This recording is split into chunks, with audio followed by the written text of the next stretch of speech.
Assalamualaikum, kita akan membahas mengenai gameplay. Ini harus muncul di presentasi minggu depan, yaitu kalian juga harus jelaskan gameplay ya. Jadi intinya gameplay itu adalah apa yang kalian rasakan ketika main game ya, apa yang kalian lakukan ketika main game, ketika kalian memilih item, mengambil keputusan, berinteraksi dengan game system gitu ya, terutama yang ini ya, sifatnya itu hasil akhir itu gimana kita, kan ada ya game yang tokohnya itu akan berubah baik atau jahat, itu tergantung kita pemainnya. Nah, itu tergantung dari apa yang dilakukan oleh si player, what player does. Gitu. Jadi gameplay itu seperti itu ya, apa yang player lakukan. Ya memang kebanyakan gameplay itu tembak-tembakan gitu ya, killing people, shooting gitu ya. Mudah-mudahan sih nanti di desain game Anda nggak yang kayak gitu-gitu ya. Nah, simulasi dan game yang cenderung serius adalah pengecualian ya, kita nggak bahas. Intinya itu ya, untuk menggambarkan semua pengalaman pengguna, ya, termasuk ya, tidak termasuk grafik, sound, dan storyline. Jadi betul-betul pengalaman si penggunanya. Nah, ini ada framework untuk game design. Biasanya ini yang suka dijadikan judul tugas akhir ya, atau skripsi. Ada namanya MDA, Mechanic Dynamic Aesthetic. Biasanya ini anak-anak namanya MDA ya. Anak TA1, TA2 itu kalau passionnya di game, pengen game design ya, dia suka pakai salah satu frameworknya ya untuk penelitian skripsinya, itu dia pakai MDA. M-nya itu untuk mechanics. Saya nggak kasih di itu ya, nggak ada di slide ya, nggak dibahas ya, tapi saya singgung sedikit aja ya. Dynamics, karena itu ada tulisan mekanik di situnya ya. Aesthetics, oke. Oh, estetiknya nggak kelihatan. Oh, hilang ke pinggir kan. Sebentar ya.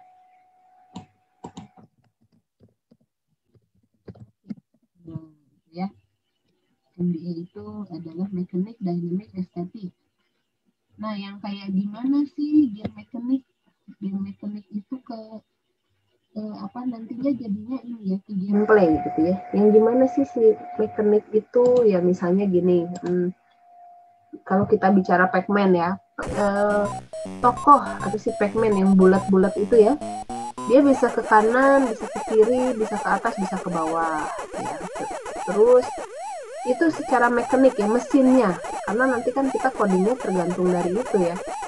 Pac-Man bisa makan dot. Nanti pas coding kan jadinya ketika dia collide, collision detection ya, collide dengan dot, dotnya hilang. Pac-Man lewat, dotnya hilang. Pac-Man lewat, dotnya hilang. Nah, itu mekanik gitu ya. Terus apalagi, misalnya Pac-Man-nya bisa nggak nyebrang dari kiri ke kanan, itu kan beda codingnya. Jadi di mekanik itu harus dijelaskan. Dengan game mekanik tadi, dia akan menentukan gameplay gitu ya.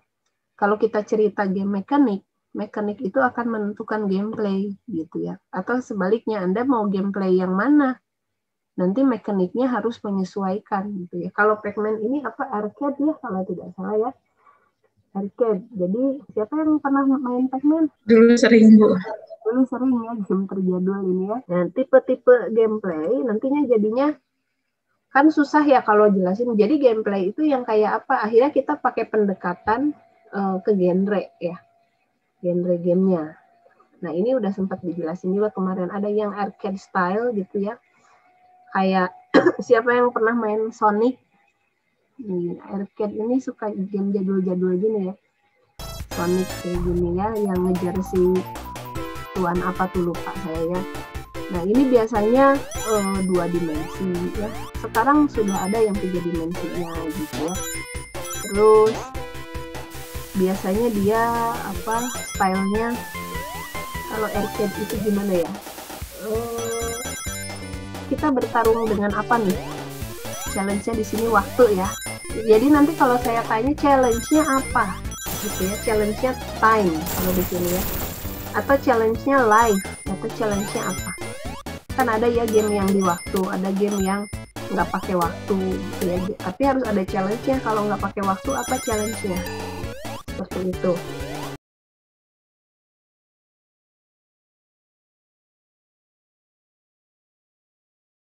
Oke, jadi itu si dragonnya harus makan terus ya. Jadi dia makan terus gitu ya.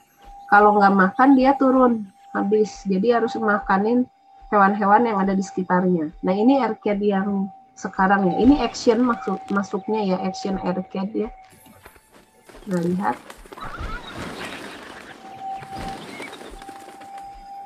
Jadi dia harus makanin burung-burungnya terus dimakan. Nah kalau udah mulai lapar ini starving karena dia nggak makan. Ini live-nya juga lihat ya. Nanti kalian sampai sedetil ini ya di sketsanya ya, ada live, ada apa gitu ya, starving, ada apa segala macam lah. Scoringnya di mana? Ini kan ada waktunya di sebelah kiri atas dan scoring, kemudian di kanan atasnya itu ada live sama boost ya. Nah, kurang lebih seperti itu dan dia akan terus nyari makan ya sampai selesai dia terus aja nyari makan gitu ya. Nah itu yang kayak gitulah kurang lebih action arcade ya. Jadi endless gitu ya. Terus kayak gitu main ya. Nah, ini contoh lagi yang lucu ya pre-registration trailernya.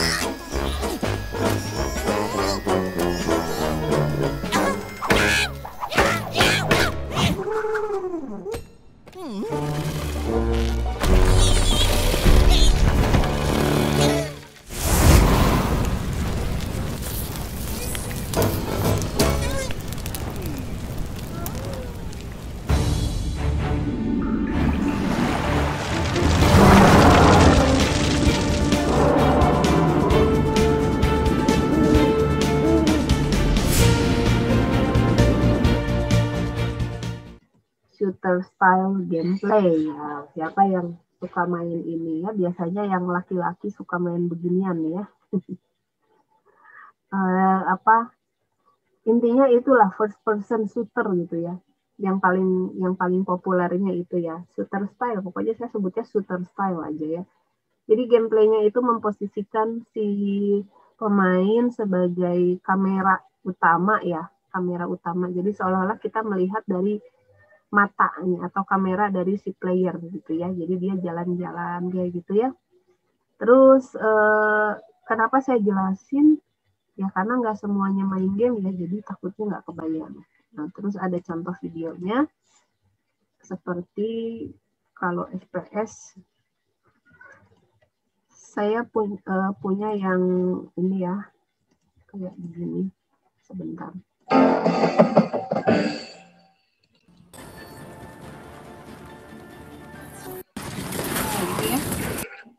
Untuk yang belum pernah atau jarang main game, kameranya, maksudnya kamera gimana? Kamera itu adalah yang akan menampilkan si layar tersebut. Jadi si kamera itu bisa aja di atas ya, bisa aja di arah mata elang dari atas, bisa juga dari si playernya sendiri, bisa juga kamera itu dari pinggir. Nah kalau kameranya dari atas itu top down ya, kan kalian tahu tuh top down itu kameranya simpen di atas, dia lihat ke bawah secara tegak lurus, maka seolah-olah sedang melihat ubin gitu ya, ubin. Terus tokohnya jalan-jalan di situ, itu top down view ya. Kalau ini first person view, jadi lihatnya dari si orang pertama gitu ya, dari si pemainnya. Kalau third person view, tampilan kamera itu dari orang ketiga. Kenapa sih kita penting ngomongin kamera? Karena kamera termasuk elemen yang nanti harus kita coding. Kameranya mau di mana, gitu ya. Jadi kayak nggak penting apa sih Bu? Tapi kamera itu penting. Ini masuk elemen di coding nanti ketika kita bikin game. Jadi kameranya mau diletakkan di depan kalau 2 dimensi ya. Kalau 3 dimensi kameranya di mana nih? Kalau 3 dimensi, apakah di atas atau di agak-agak berapa derajat gitu ya? Atau ngikut?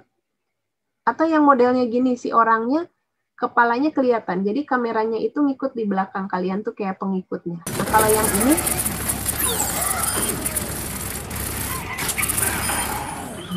itu ya berdarah-darah ya. Kalau yang ini kameranya disimpan di orangnya yang main ya.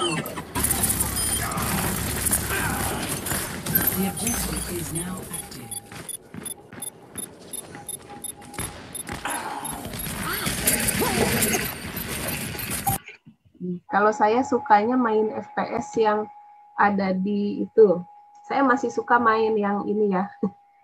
Yang ada di apa tuh namanya? Game Station yang pakai senapan betulan. Nah, saya masih suka main itu. Bisa ketemu saya nanti kaget gitu ya. Kalau udah nggak pandemi pasti saya akan cari itu. Udah kangen banget pengen main itu ya. Jadi kalau saya reload pelurunya kan ditembakin keluar gitu ya. Kalau saya reload pelurunya si tangan saya tutup di senapan. Jadi saya langsung tembak ke tangan saya jebret jebret gitu. Jadi nggak pernah kosong pelurunya. Terus nembak. Paling nanti orang aneh lihat ada ibu-ibu ya emak-emak main kayak begituan. Tapi saya masih main ya. Bisi rewas. Si ibu lagi apa gitu ya. Kalau ketemu saya jangan si ibu lagi apa terus di kamera. Ini dosen lagi main game. Jangan ya. Justru samperin, Bu, main bareng. Hayu gitu ya. Nah, kayak gitulah ya yang first person ya. Terus ada juga nggak mesti harus tembak-tembakan sih ya. Ada juga yang begini modelnya. Sebentar. Ada yang kayak gini nih. Nah, oke,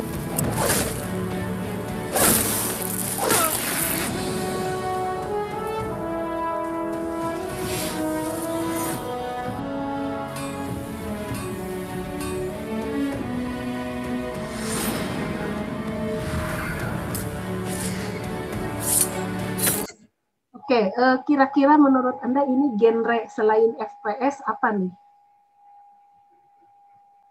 Ada yang tahu bisa nebak nggak? Ada armor, ada apa? Ada item-item agak-agak ini ya, agak-agak RPG ya, tapi dalam bentuk 3D gitu ya. Jadi kadang-kadang gameplay itu boleh lebih dari satu ya. Nah kalau ini, kalau lihat dari tampilan kamera dia, ini kan dia yang main gini, ya dia yang jalan. Ini FPS ya, first person shooter. Itu ya, itu first person shooter. Oke, terus kita stop share lagi ya. RPG itu benar ya, tadi ada yang bilang RPG. Yang berikutnya adalah game RPG, memang akan mau saya bahas ini ya. Ya, RPG. Tadi FPS terus RPG ya. Action, RPG atau action atau adventure style. Jadi ada yang stylenya kayak gini. Ya, yang tadi udah diliatin juga ya.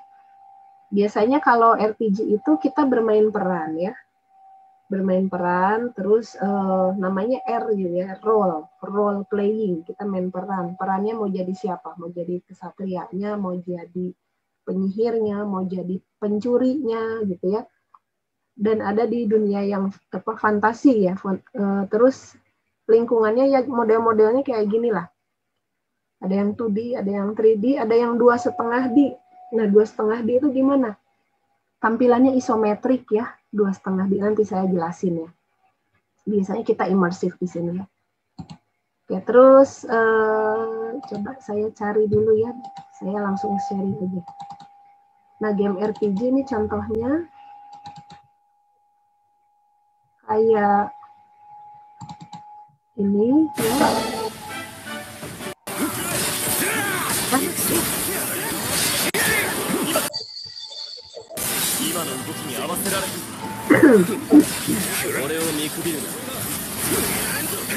Dari tadi perang-perangan terus ya.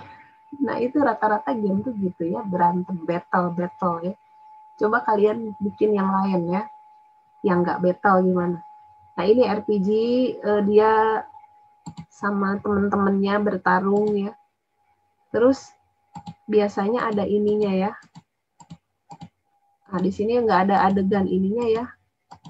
Pas ngatur-ngatur item, jadi dia suka bawa-bawa kayak semacam tas gitu ya, ada item-item ya. Ada potion, ada senjata, ada ring mungkin ya untuk memperkuat armor atau apalah segala macam gitu ya. Nah, itu RPG ya. Terus Fighting 101 ya. Ini perang satu-satu. Itu tahu nggak game apa yang di foto? Mungkin ada yang masa kecilnya pernah nonton itu. Apa ya? Nggak ingat ya? Power Ranger. Iya betul, Power Ranger. Power Ranger itu ya. Ada filmnya juga ya. Saya suka banget dulu Power Ranger. Kalian suka Power Ranger nggak? Gitu. Ini game Power Ranger, jadi bertarungnya satu-satu gitu ya. Sebetulnya nggak mesti Power Ranger sih, kalian tahu juga kan game yang Fighting 101 ya, kayak apa ya? Tekken ya, yang gitu-gitu ya. Iya, Bu, Tekken. Street Fighter ya. Ya gitu-gitulah. Dan dulu itu saya suka main Street Fighter jadul yang mesin yang ada di itu ya, di game apa? Game World. Kalau dulu Sonic Sonic SS Mega Dunia anu kararitu lah ya. Saya suka main juga. Terus ada sports ya. Sports gameplay. Coba kita lihat karena biasanya kalau sport saya agak-agak susah cari videonya. Oh, nggak ada ya.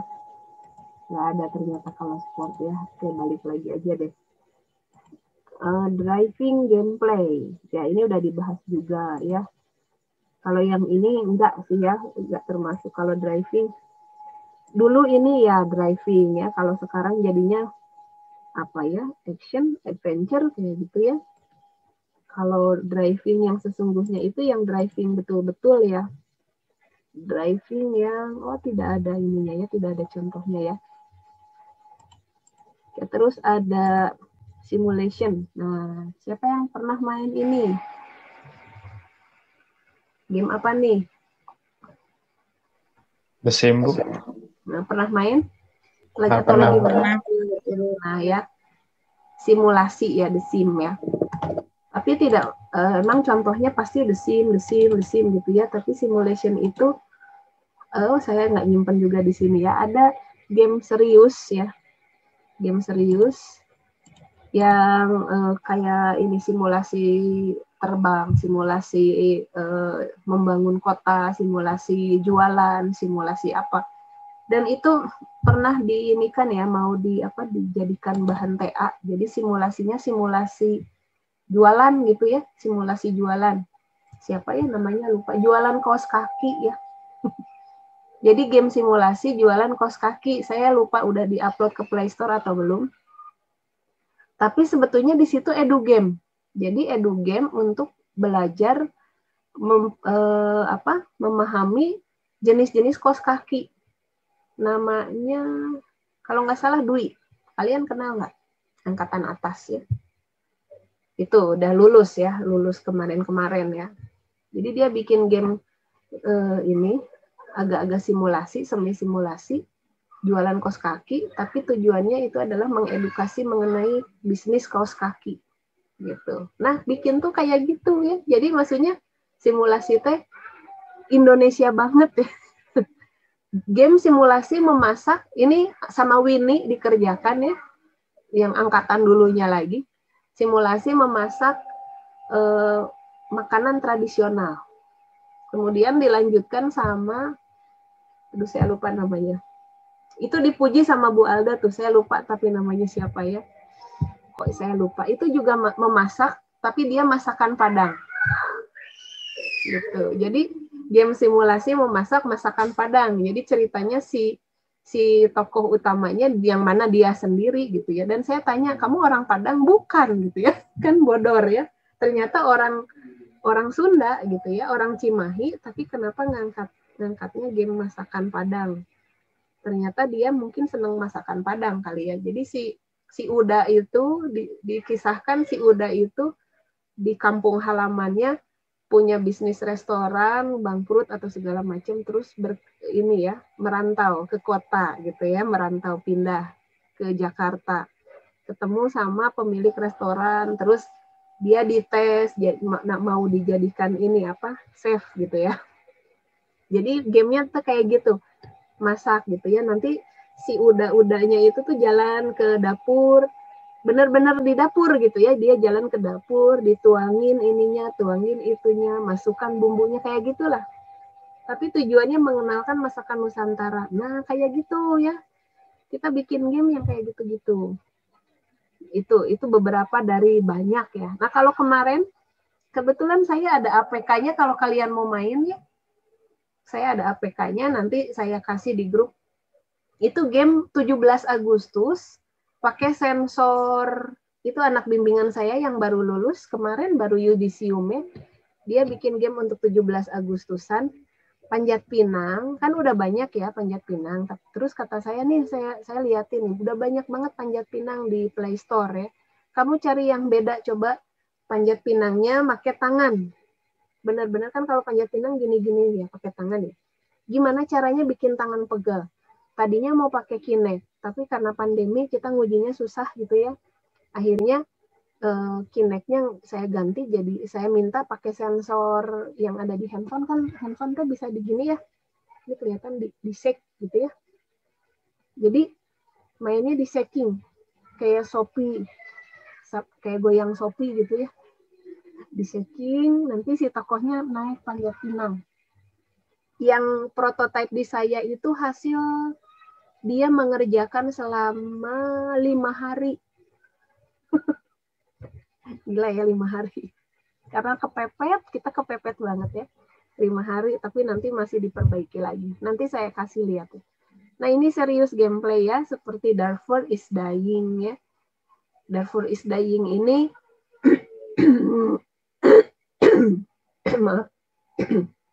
mengenai ini ya, dia mengangkat isu-isu kemanusiaan gitu ya. Jadi waktu itu memang ada perang, zaman itu ada perang di Darfur, terus diangkat temanya, yaitu serius gameplay. Oke, terus masih ada gameplay lainnya. Ini belum kesebut ya, platformer. Siapa yang suka main platformer? Pasti yang terkenal ini ya, Mario ya. Dive into a journey full of excitement and adventure with the new Super Mario Bros. U Deluxe game. To restore Princess Peach to her throne, Mario and friends must journey across the Mushroom Kingdom to take back her castle from Bowser. Nah, itu platformer ya, yang main dari pinggir. Ini yang zaman dulunya ya.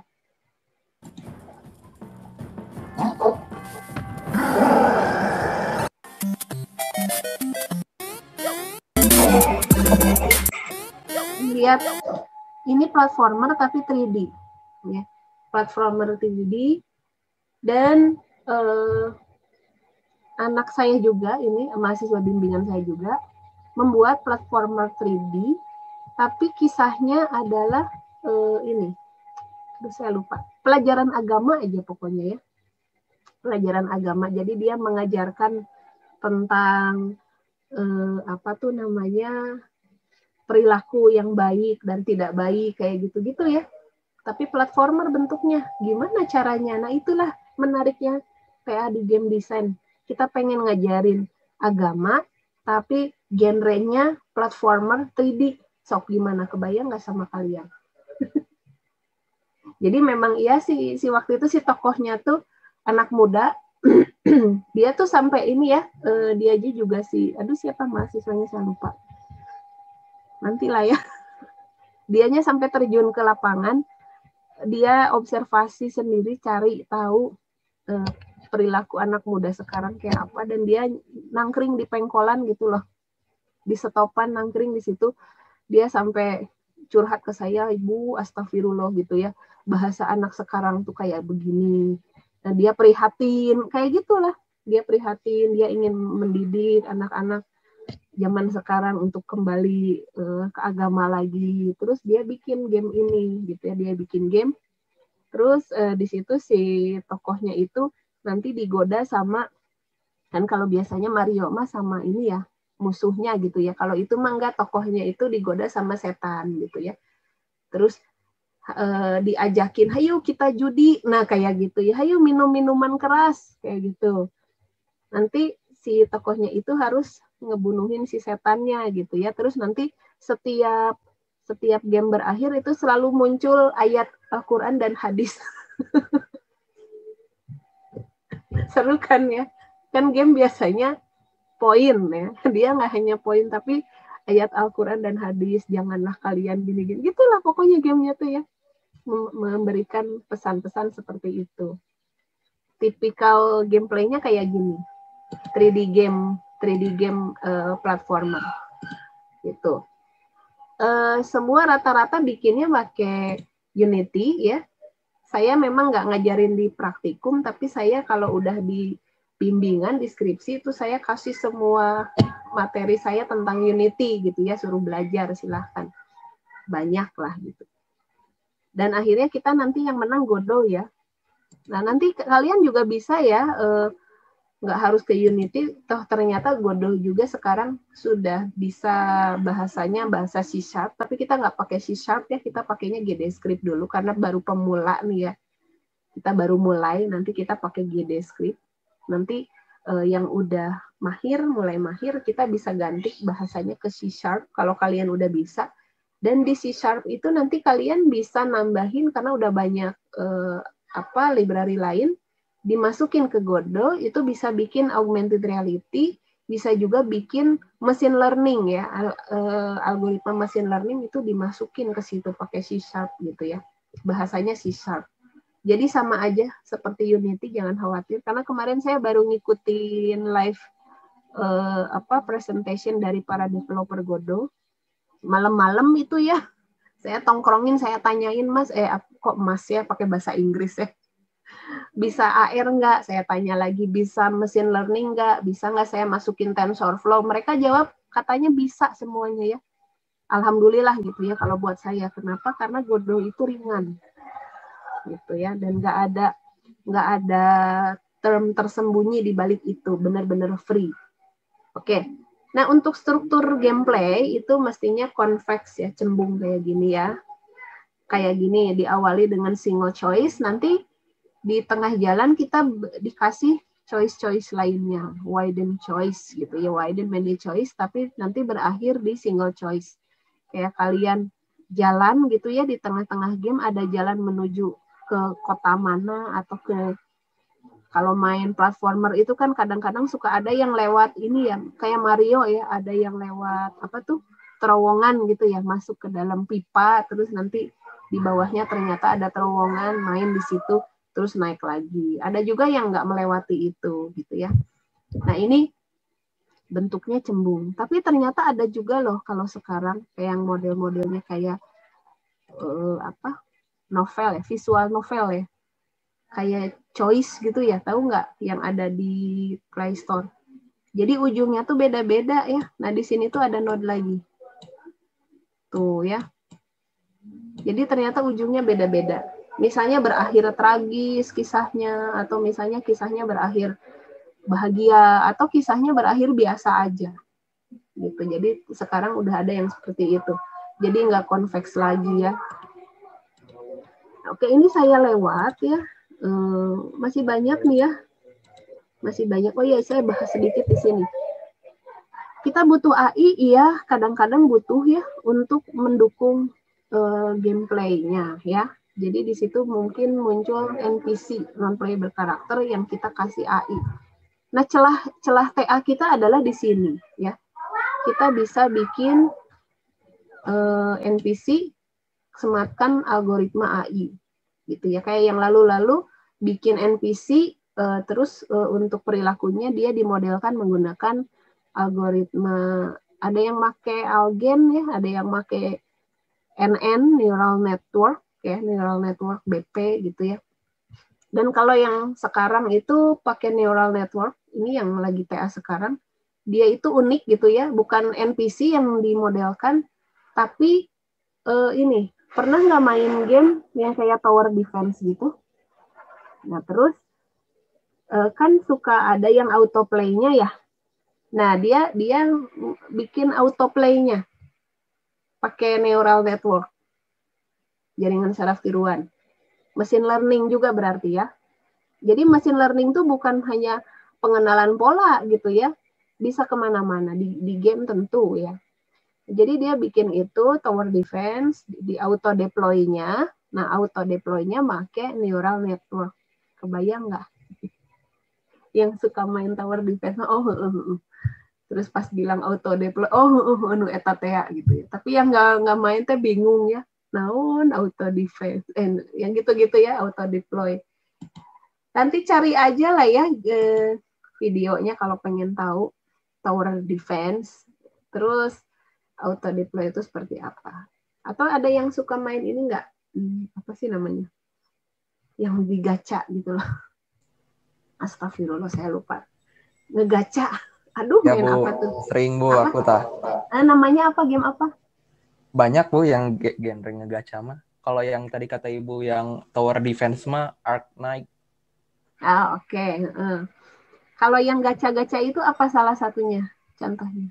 Kalau tadi Ark Knight, terus yang biasa saya mainin Genshin Impact, Honkai Impact itu ada gacha-gachanya. Oh iya, Untuk ada setiap ininya ya? karakternya ya. Bisa main ininya nggak pas dia dilepasin gitu? Kitanya nggak main ulang? Yang kayak auto deploy kata Ibu? Ya. Ada di Ark Knight. Kalau misalkan satu stage-nya udah beres, tapi manual sendiri, terus pengen diulangin, bisa di auto deploy kayak gitu. Nah, itu. Nah, kalau saya tuh dulu ngegacha tuh main game yang di line, tahu nggak? Yang dia ada si Connie, ada si apa gitu ya? Get Rich apa Bu? Bukan Get Rich, apa ya, lupa saya. Nah, itu mirip-mirip gitu juga ya. Sama, kalau tower mah kan dia nempatin towernya di mana gitu ya. Di autonya ya. Nah, kalau ini mah playernya yang di auto. Jadi autonya itu si playernya yang mau dikeluarin siapa aja. Ini kayaknya saya nyambungnya ngobrolnya sama Erik aja yang lain teh naon si ibu ngomong naon. Kebayang kan si autonya tahu, itu? Bu. Di Ark Knight juga gitu, autonya Bu. Playernya aja. Iya, di Ya, Ark Knight juga gitu, auto deploy-nya karakternya. Iya, betul. Nah, itu pakai pakai machine learning. Tuh udah judul TA itu ya. Saya udah ngeluarin satu judul TA itu ya. Jadi auto deploy karakternya pakai machine learning gitu. Belum ada yang nyobain kalau di kita di Unjani ya. Tapi kalau yang tower defense tadi untuk auto deploy-nya itu sama Torik pakai machine learning juga. Sedang akan dikerjakan lagi baru masuk TA2 gitu ya. Jadi itu seputaran judul TA jadinya nih ya, karena kita bicara AI ya. Oke, jadi banyak yang bisa digali ya, seru ya. Kayaknya Erik nih pemain ya. Nah, ini banyak yang bisa kita gali di sini ya. Jadi kita butuh AI gitu ya. Apakah AI-nya harus benar-benar pintar? Nah, ini dua pilihan nih. Ini saya jadi ngomongin TA ya. AI yang satu itu adalah illusional. Nanti kita juga bahas ya AI. Yang gimana sih illusional AI versus academic AI ya. Yang illusional AI itu adalah AI yang bohong-bohongan. Nggak bohong sih, maksudnya apa ya? Kita coding supaya si tokohnya kelihatan pintar ya. Dan itu bisa terjadi kalau TA kalian di game design. Gitu ya. Jadi kalau game design itu nggak mesti machine learning gitu ya. Yang penting gamenya jalan, yang penting gamenya kelihatan pintar. Meskipun pakai illusional AI, it's okay gitu ya. Tapi kalau misalnya topik skripsinya mau fokus di akademik AI, berarti yang kayak tadi gitu ya, nge-generate auto deploy pakai algoritma AI. Nah, itu ada dua pilihannya. Saya udah terbitkan pilihan judul untuk TA ya. Oke, kita pindah slide ya. Kita ke elemen desain ya. Bentar.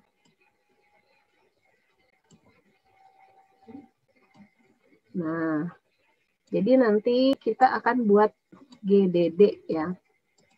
Nah, di elemen desain ini ada apa aja sih? Yang penting adalah pertamanya kalian harus bikin dulu GDD ya, Game Design Document ya. Game Design Document atau saya singkat GDD ini ya. Terus isinya adalah fun dokumen. Nanti bikin fun dokumen ya. Karena kita sedang pandemi, kan nggak mungkin saya tagih fun dokumennya berupa fisik ya. Jadinya kan ya gitu-gitu aja. Tapi jangan berupa proposal plain yang membosankan ya. Fun dokumen itu, template-nya itu mesti yang wah gitu. Aduh, saya nggak bawa ke sini ya, tapi fun dokumen anak-anak yang dulu ada di ruangan saya di lantai 3. Itu mereka bikinnya aneh-aneh. Ada yang bentuknya saking pengen kreatif, pengen fun, dibikin fun. Ada yang bentuknya mereka pakai plastisin Play-Doh, tahu? Play-Doh. Si Tika tuh ya. Dia tuh mau bikin game mengenai ini, mengenalkan enzim-enzim pada mulut, gigi, pencernaan di perut gitu ya. Jadi dia gamenya tentang itu gitu ya. Dia tuh tadinya udah mau dijadikan ke skripsi, tapi ada inilah pokoknya ada satu dan lain hal jadinya nggak jadi gitu ya. Tapi dia udah sampai nangis-nangis pengen banget itu ya jadiin skripsinya si game itu ya. Jadi gamenya itu tentang pencernaan. Terus si fandohnya itu dia bikin kayak ini, bentuknya tuh kayak mulut. Si fandohnya tuh bentuknya kayak mulut. Kayak gimana ya? Gambar mulut, tahu kan ya? Gambar. Nah, ini. Kayak gini nih. Ini yang saya klik. Nih, ini. Jadi si fandohnya itu bikin kayak gini. Kok jadi nggak ngeklik ya? Nah, ini nih. Si fandohnya dia bikin kayak gitu. Terus si tokohnya dia bikin pakai sedotan, atasnya tuh kertas gitu ya ditempelin. Terus nanti dia gerak-gerak, dia ngejelasin GDD-nya pakai gitu, presentasinya. Terus sampai di apa? Si dalam usus kayak gitu-gitu dia bikin fandohnya gitu ya. Niat, emang niat pisannya baru dah ya. Terus ada yang bikin ini. Fun dokumennya itu kayak scroll ceritanya karena emang zaman dulu gitu ya, tema-tema zaman dulu ya, scroll zaman baheula kayak gini, kelihatan ancient scroll. Fun dokumennya kayak gini, Bu, ini fun dokumen saya berupa scroll, coba kan saya ketawa. Terus saya buka gelundung panjang. Diketawain saya sama Pak Agus, sama dosen lain. Ya tapi karena saya ini pengen mereka fun gitu ya, fun dokumen yang eye catching, yang seunik mungkin, bener-bener unik, bener-bener kreatif gitu ya. Jadi ada yang kayak gini bentuknya, scroll. Pokoknya seru lah, sebelum pandemi itu seru gitu ya. Dokumennya kayak gitu-gitu. Kalau sekarang gimana? Nggak mungkin ya. Jadi saya kasih challenge ke kalian, GDD-nya nggak mesti harus dikumpulin minggu depan ya. Dikumpulinnya pokoknya dalam 1 semester ini, GDD-nya atau game design dokumennya. Tapi sebelum tugas besar tentunya ya, karena ini yang mendasari tugas besar Anda. Game design dokumennya itu sekreatif mungkin, karena kita hidupnya sekarang pandemi diserba serba yang digital, sok ini mungkin, sekreatif mungkin. Bentuknya mau apa nih? Mau berupa buku yang gitu-gitu, bikin kayak gitu, atau mau bentuknya berupa aplikasi slide, terserah lah gitu ya, atau mau Microsoft Word aja tapi si dokumennya, per halamannya itu dibikin cantik, menarik, ada ini itu segala macamnya gitu ya. Itu GDD-nya ya, bikin ya. Pokoknya terserah kalian. Bu, apa formatnya? Kalau format umum yang minggu kemarin udah dibahas ya, kapan ya? Waktu itu kayaknya saya pernah bahas gitu ya. Itu pernah dibahas mengenai template GDD gitu ya, ada formatnya juga. Kalau nggak salah udah ada ya di Sinau ya. Yang ini nih, sebentar. Jadi saya harus buka dulu Sinau nih. Saya pernah kasih di sini. Bentar ya, loading ya. Nah, ini ya. Itu ya. Hal-hal yang ingin disampaikannya adalah ini ya. Saya udah kasih di Sinau ya. Template game design dokumen. Gitu ya. Terus bentuknya kalian sekreatif mungkin ya. Oke. Nah, harus ada apa aja? Storyboard. Ya, nanti ketika presentasi ada storyboard ya, dikerjakan oleh storyboard artist ya. Kalau nggak bisa gambar gimana ya, gambar sebisanya dulu. Isinya sketsa ya. Kalau ada story dari gamenya, story dari game. Karena game itu tidak seperti film. Jadi di storyboard itu sampai dijelasin sudut kamera di mana, posisi karakter di mana gitu ya. Dan menampilkan semua sekuen event ya. Kemungkinan sekuen event ada di situ. Alasan pakai storyboard itu kalau kalian bertiga kan harus berkomunikasi antar tim. Ya kalian mengkomunikasikannya pakai storyboard. Misalnya nih Nur Silva pengen game yang ada gini-gininya, ceritanya gini, dia bikin storyboard kayak gini. Nanti yang coding siapa? Nur Silva siapa sih kelompoknya? Satrio sama Erik, Bu. Erik, oke.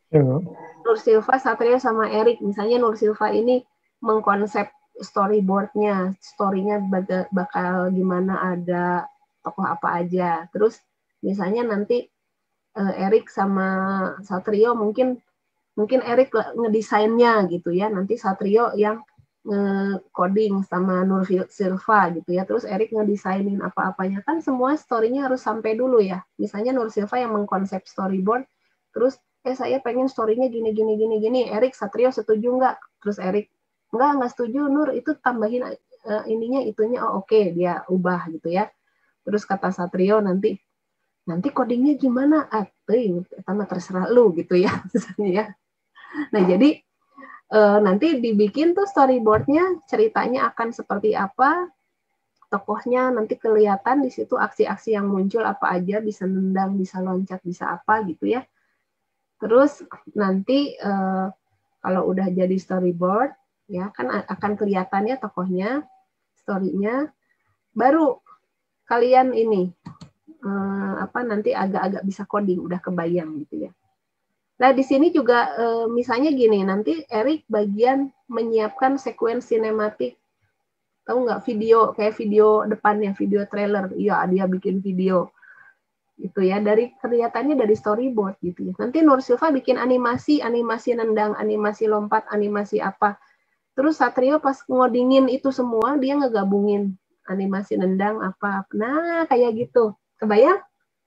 Itu fungsi storyboard ya. Jadi isinya gitu, saya lewat ya. Saya langsung ke contoh aja ya. Ini juga masuk dalam storyboard ya. Contoh nih. Contoh storyboard sederhana. Ini adalah dari dokumen game design Tale of the Red. Kebetulan ada contohnya, nanti saya kasih di Sinau ya untuk Tale of the Red ini. Nggak bisa gambar, Bu, Nur Silva teh. Biarin gambarnya kayak gini juga nggak apa-apa. Ini tokohnya namanya Ricky ya. Ricky pulang kembali ke rumah. Nah ini kan disebutin ya. Dia menemukan kakeknya sekarat gitu ya. Terus lihat nggak ini rumahnya? Ada yang coret-coret pakai itu apa tuh tinta yang disemprotnya, saya gampangan lupa gini ya. Horor gitu ya. Terus di lantai ya pakai pilok ya. Ini lihat nggak yang biru apa? Kursi ya ngeguling. Terus kakeknya ada merah-merah berdarah-darah ceritanya. Nah, boleh kayak gitu ya. Terus ceritanya mau balas dendam. Kenapa gitu ya. Terus kata kakeknya selamatkan penduduk kota misalnya gitu ya. Terus si Ricky ini ke sini ya. Ini level 1 nih. Layer of Darkness, tuh itu kelihatan. In the Layer of Darkness, tuh ya, Ricky finds a jail cell containing people of Cheestone. Berarti penduduk Cheestone itu ditahan di Layer of Darkness. Berarti Ricky tugasnya apa? Ngebebasin ya. Terus Ricky ke sini.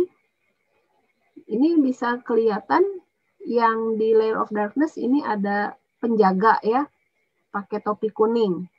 Terus ada help. Nah, itu ada penduduk di situ. Terus Ricky berantem sama Maximol. Ini bos ya, bos level 1. Ini Ricky-nya nih yang bawa pedang kecil nih ya. Bos level 1. Nah, level 2 itu ada di Pigilas, di Fortress, Second Fortress.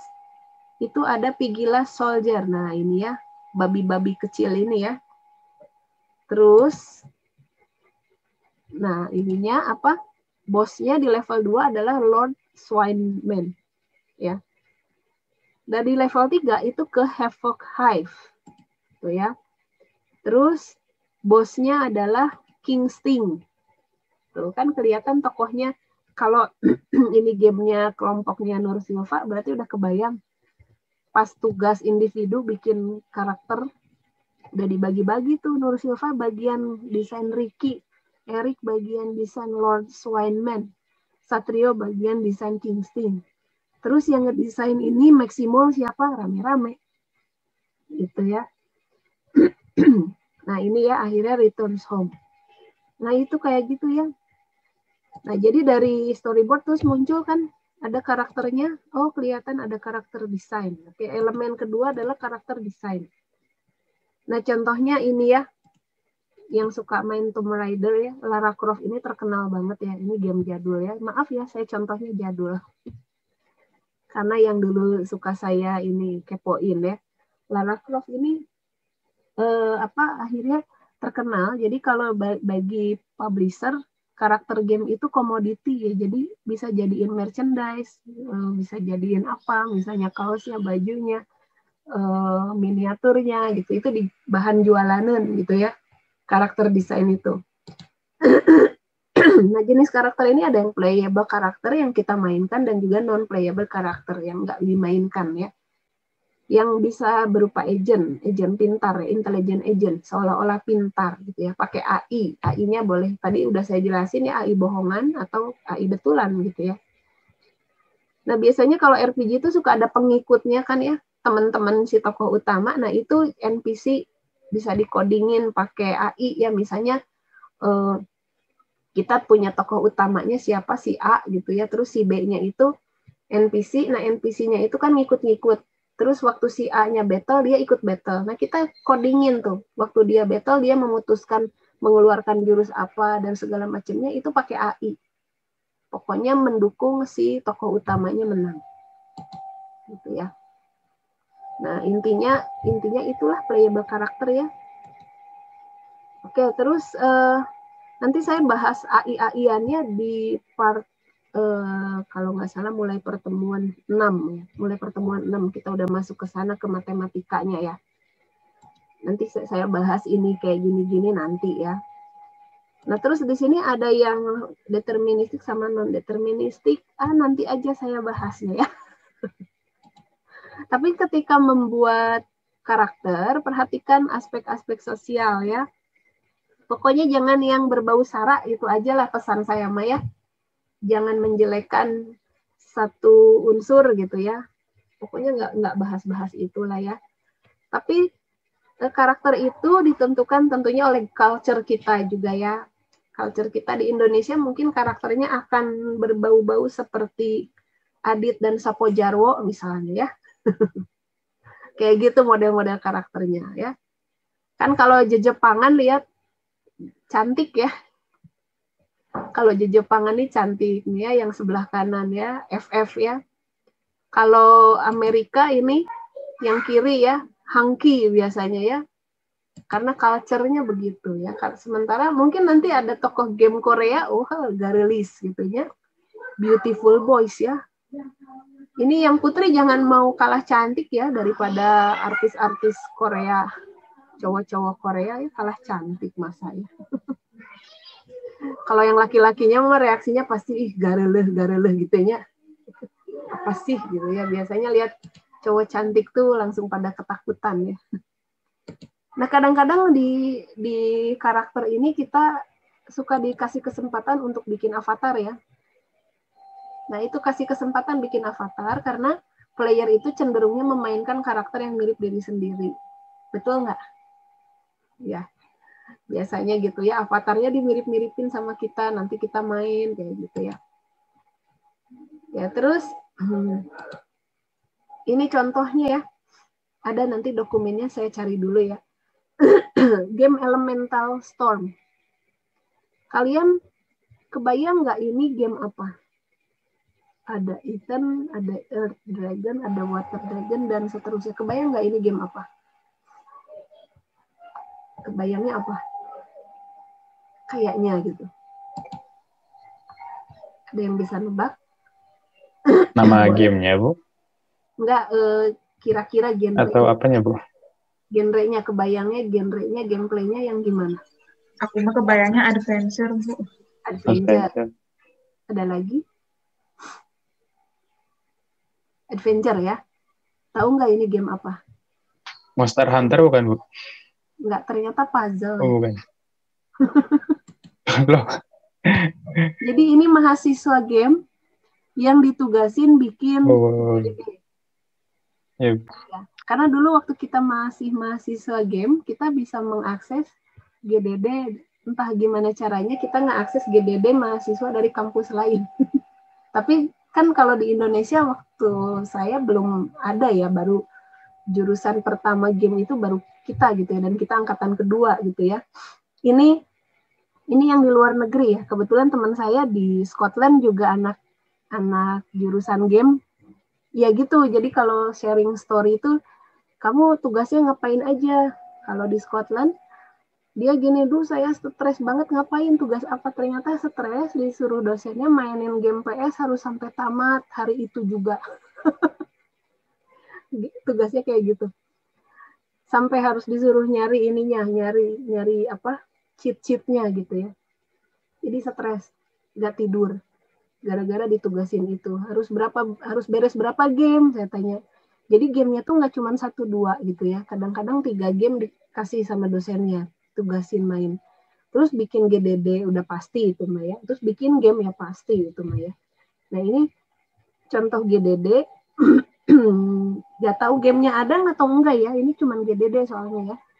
Ternyata ini tuh puzzle ya. Puzzle yang ada story-nya. Gitu ya. Puzzle yang ada ceritanya. Kayak sekarang puzzle yang kayak gitu apa ya? Yang garden itu ya. Apa sih namanya? Itulah yang ada di Play Store, saya jadi lupa. Game Garden itu. Jadi aja ini ya. Yang ini Game Garden yang ternyata itu adalah puzzle. Royal Garden. Kayak gitu-gitu ya. Ini ada di kiri ya. Nih. Kelihatan? Jewel Garden. Oh, puzzle doang, tapi kan ada story-nya.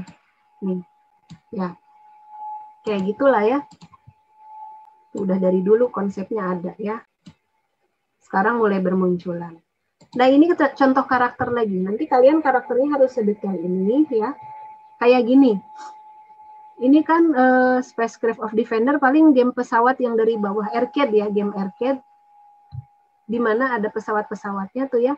Nah, ini dijelasin ya poin-poinnya.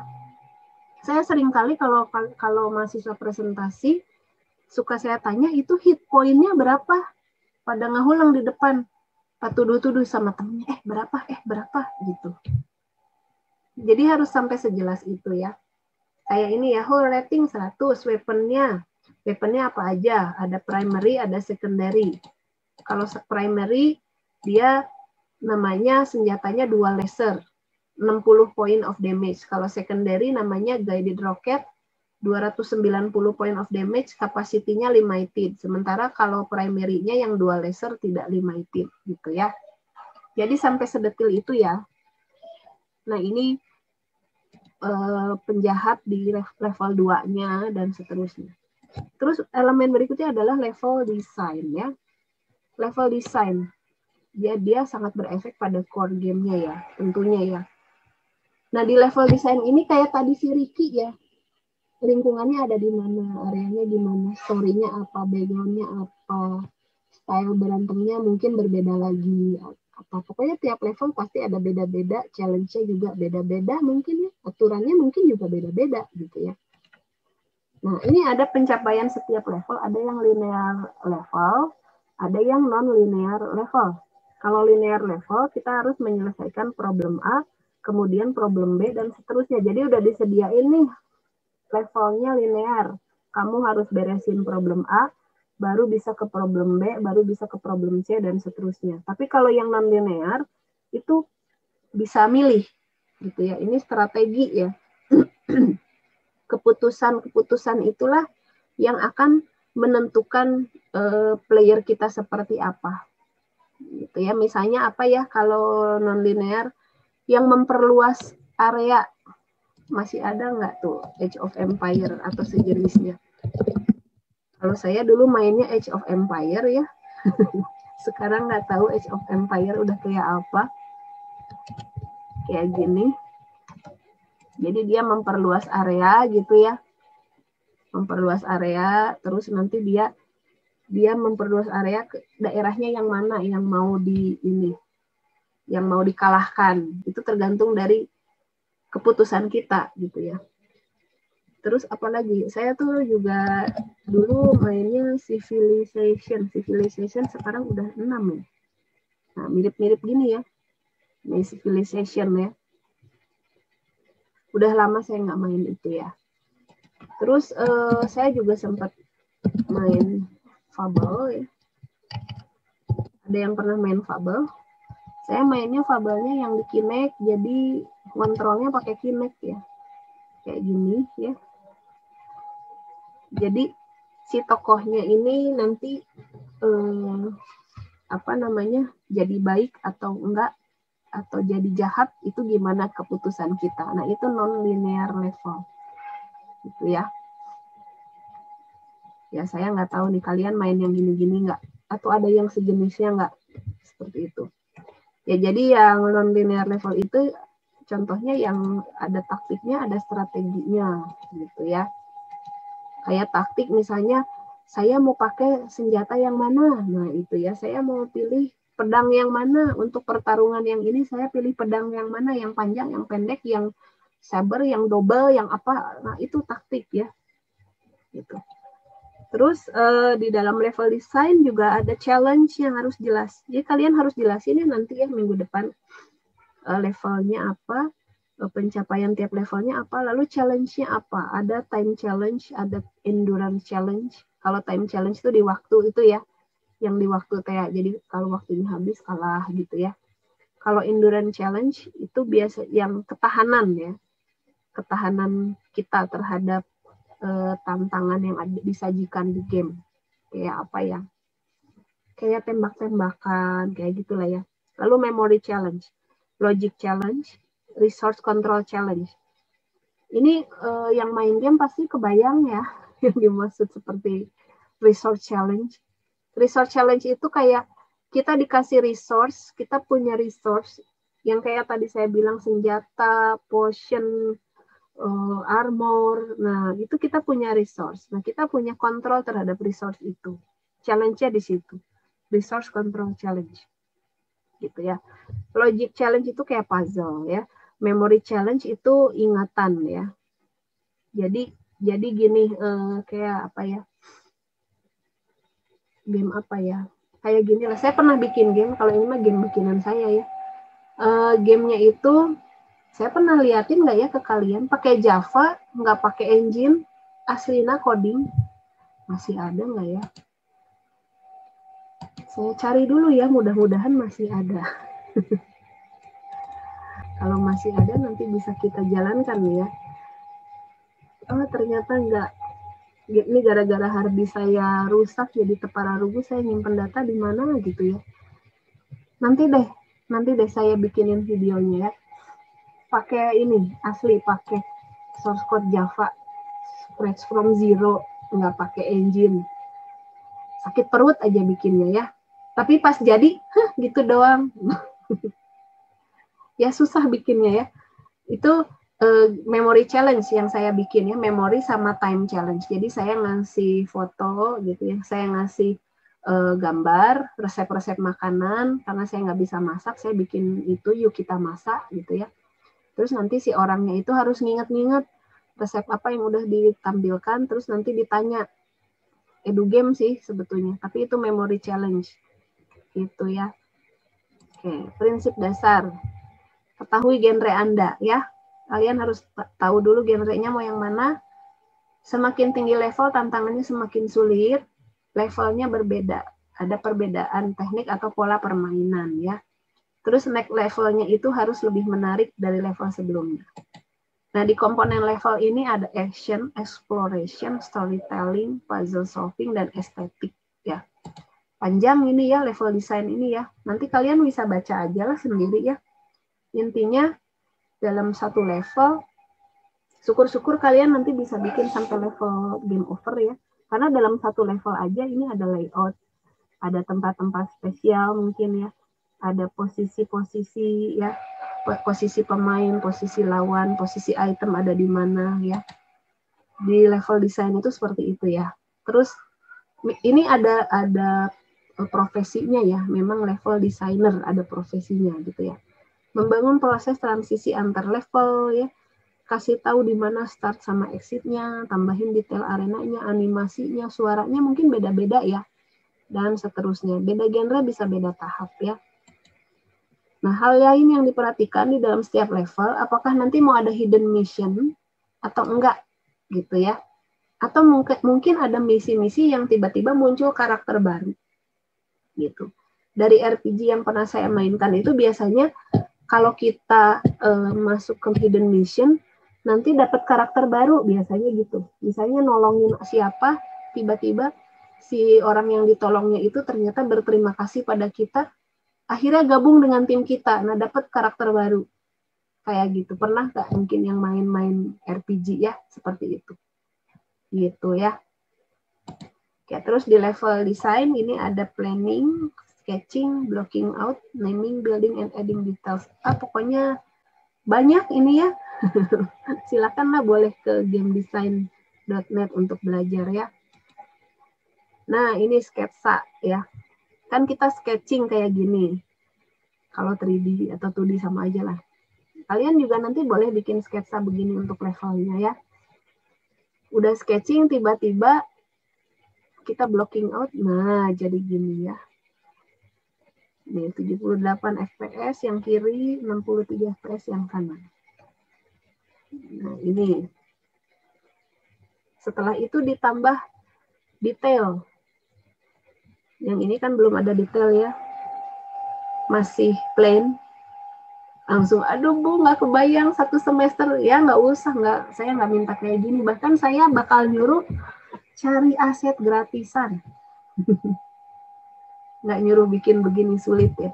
Tapi kalau skripsi, kalau memang harus kayak gini ya bikin. Tapi saya tetap juga ke anak-anak TA 1 dan 2, cari aset gratisan. Tuh, coba yang skripsi aja saya suruh cari aset gratisan, apalagi kalian nih. Cari aset gratisan gitu ya. Nah, ini. Ya. Lihat bedanya ya. Yang kanan sama yang kiri. Yang kanan belum dikasih detail, yang kiri udah dikasih detail. Tuh ya. Ini terasa mencekam nih, yang kanan nih. Kayak garasi. Ternyata setelah ditambah detail, di yang kiri dikasih tekstur, kasih warna, kasih lighting, jadinya seperti yang kiri. Oke, kalau di Unity memang kita bisa semudah itu nambahin lighting ya, tempel gitu ya. Mohon maaf Unity-nya nggak jadi kebahas. Padahal saya udah siap nih modul Unity-nya ya, tapi jadinya godoh, jadi saya harus menggodoh ulang ya. Minggu depan ya kita ya praktikum ya. Oke, nanti kita lihat ya di godoh ya seperti apa ya. Nah, ini contoh level ya.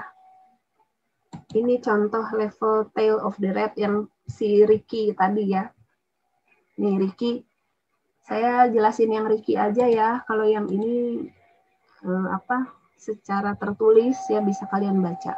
Nanti bisa dibaca. Kalau yang Ricky gini, kita mulainya dari start, ya begin. Yang ini nih, masuk kan ya ke main menu. Terus di sini baca di sini. Apakah mau start? Kalau no, balik lagi ke main menu. Kalau yes, masuk ke world map.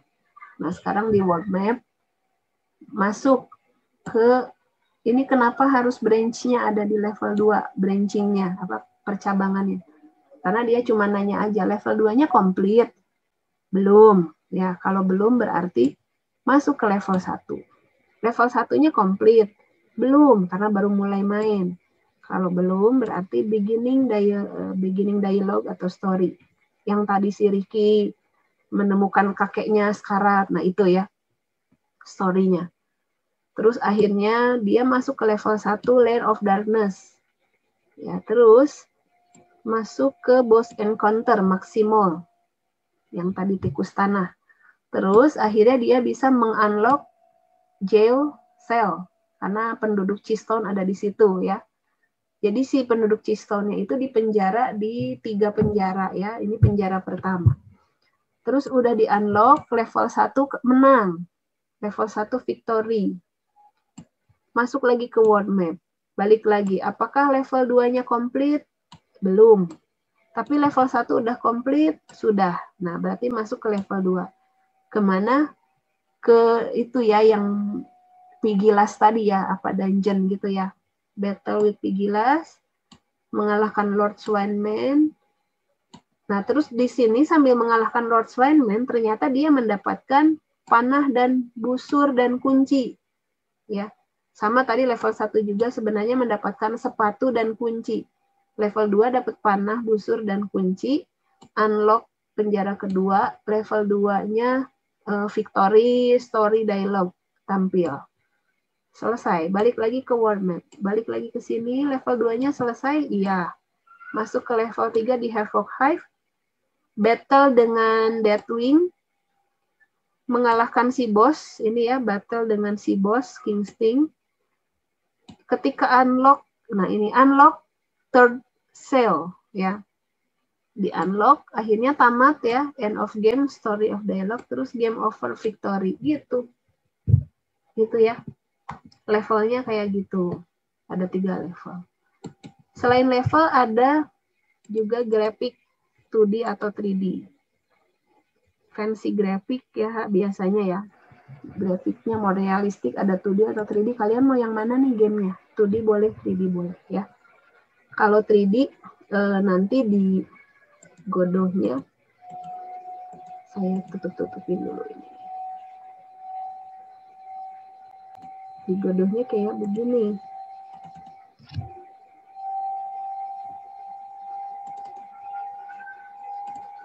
Ini ya.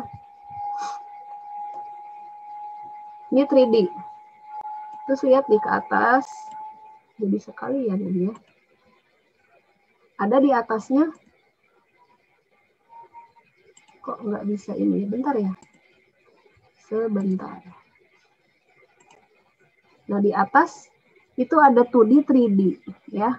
Ini 2D, ini 3D. Tuh, kan langsung ya. Jadi viewportnya nanti ganti 2D, 3D. Nih mau nambahin apa ke sini? Kalau 2D yang ini, nambahin apa ke sini? Misalnya nambahin icon. Nah, belum ya. Kayak gitulah. Oke, kita balik lagi ya. Nanti di praktikum ya.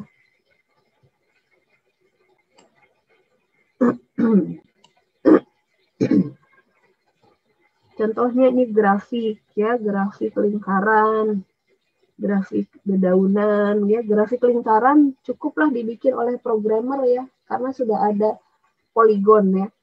Tapi kalau dedaunan nggak mungkin pakai source code ya. Jadi kadang-kadang bikin grafik itu ada yang pakai source code, ada yang enggak ya. Kalau pakai source code bikin wajah kebayang ya, rumit ya. Wajah Ade Ridwan dibikin jadiin tokoh karakter. Pakai coding sok, siapa yang bisa mengcoding wajah Ade Ridwan ya? Susah ya. Jadi akhirnya fotonya saja dijadikan tokoh gitu ya. Oh ya, kalau misalnya mau menyampaikan, jadi ingat ya, kalau mau menyampaikan desainnya pakai Scratch juga boleh ya, belajar sama Ayu ya. Di sini. Di Meet Scratch, itu kalian boleh juga tuh ya. Nah, di sini ya.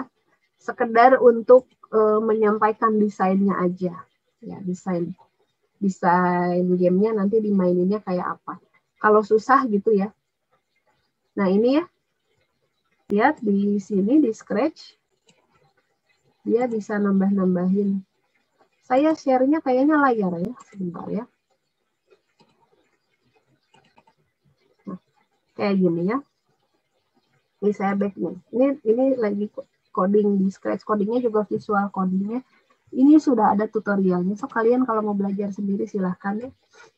Lihat ini anak kecil juga bisa pakai ya. Jadi kalau kalian mau menyampaikan desainnya pakai Scratch untuk sekedar menyampaikan gameplay, ini silakan. Nih kalian biasa coding gimana kalau looping? Kalau di sini mah cukup begini doang ya. Nih looping. Mana looping? Yuk di mana yuk looping yuk. Nah ini ya. Repeat until. Ini loop forever tuh ya. Drag and drop aja.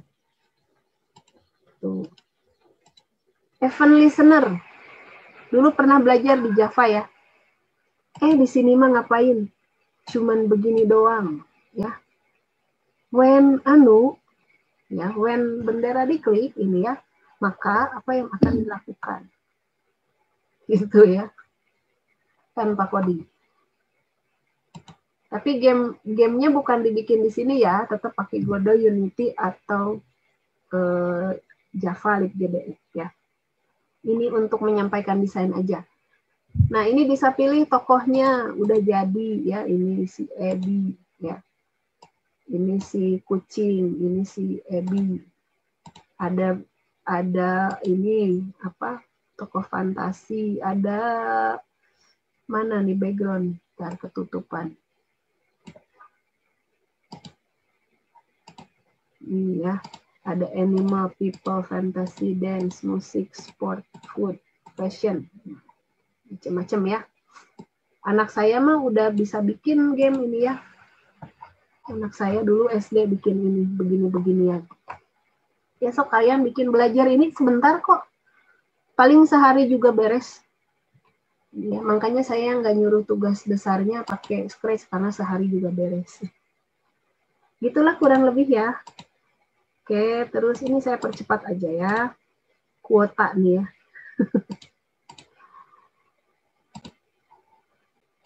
Selain grafik, nah kita bisa bikin di Blender ya, gratis Blendernya. Kalau dulu ada Ogre Game Engine, ya. Terus Sprite, ya, Sprite juga bisa download di Freepik banyak ya. Terus, nah kayak gini, coding ini ya, coding. Jadi